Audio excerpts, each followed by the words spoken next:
Raga itu sementara, sedangkan cinta hidup selamanya. Perlindungan terbaik saat ini dan warisan terindah untuk keluarga. Saya Mona Lisa Kalalembang, Register Financial Family Planner dari Prudential.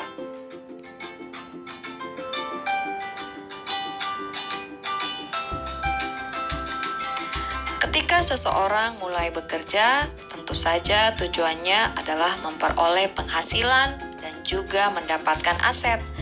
Aset itu dapat digunakan untuk saat ini, di masa akan datang, bahkan ketika orang tersebut tidak ada lagi di dunia ini.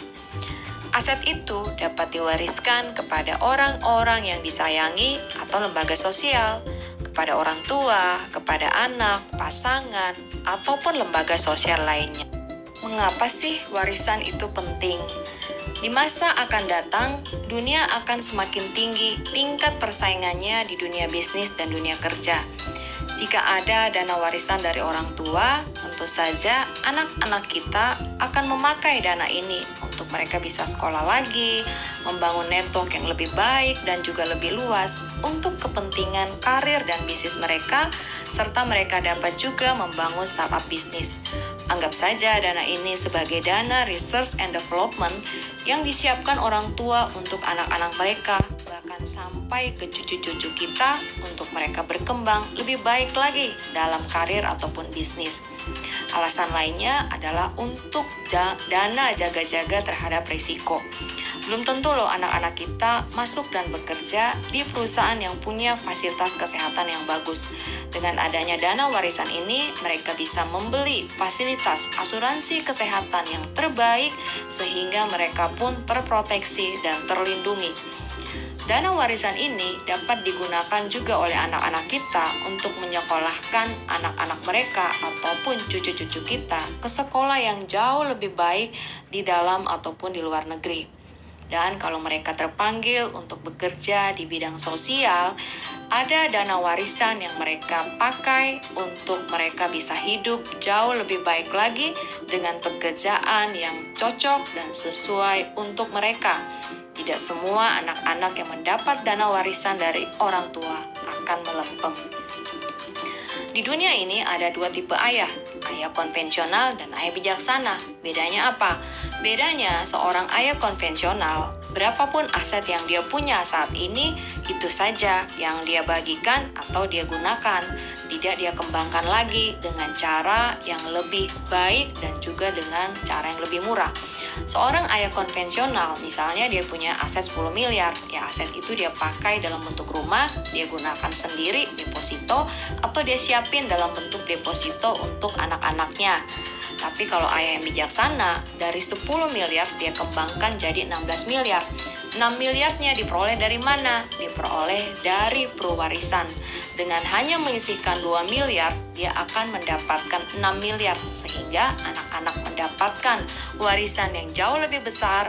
Dia tetap dapat menikmati hidupnya, jalan-jalan bersama pasangan, anak-anak dan cucu, bahkan tetap dapat berkontribusi untuk pelayanan, untuk gereja, masjid, panti asuhan, atau apapun yang dia inginkan.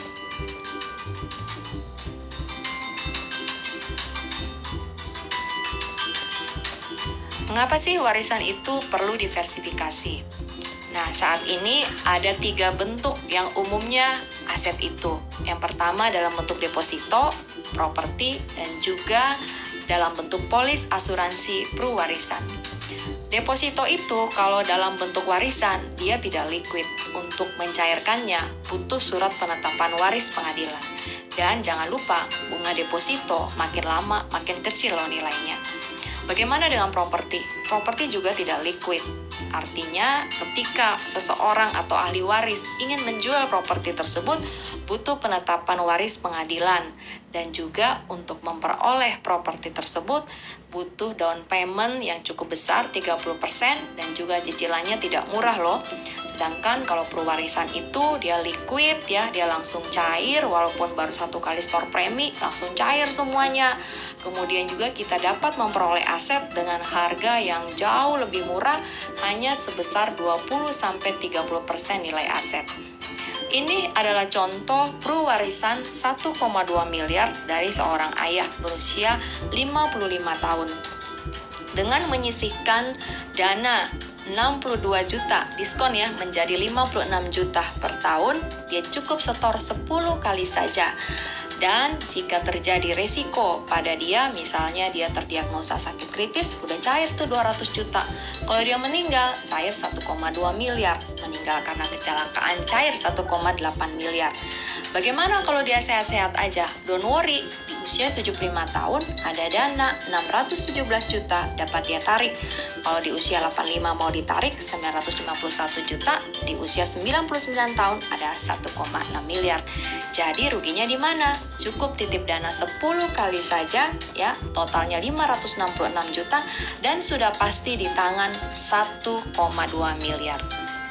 Nah, gimana kalau mau lebih gede lagi? Sama aja. Kalau mau pewarisan 10 miliar, 10,2 miliar untuk ayah berusia 55 tahun, ya setorannya itu adalah 412 juta per tahun atau didiskon, lagi ada diskon nih, menjadi 370 juta per tahun. Cukup titip dana 10 kali saja atau totalnya 3,7 miliar untuk memperoleh aset sebesar 10,2 miliar. Jadi kalau terjadi resiko 10,2 miliarnya cair, bahkan sakit kritis juga udah cair duluan ya 200 juta. Tapi kalau seandainya dia sehat-sehat aja, usia 75, dana yang tadi dia store itu 3,7 miliar sudah berubah menjadi 4,4 miliar. Di usia 85 bahkan 7,1 miliar dan 99 tahun kalau dia masih umur panjang 13,7 miliar. Gimana? Sangat ekonomis kan dengan pewarisan ini?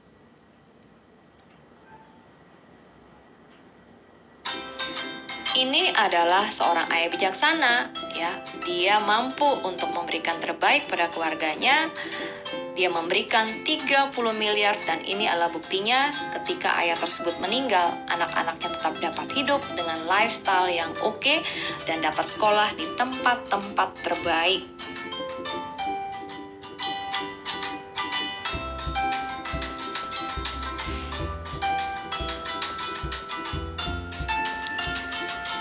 Apapun yang terjadi kepada keluarga kita, ketika kita mengambil keputusan yang tepat, kita sudah melakukan yang terbaik untuk mereka. Cinta itu selamanya.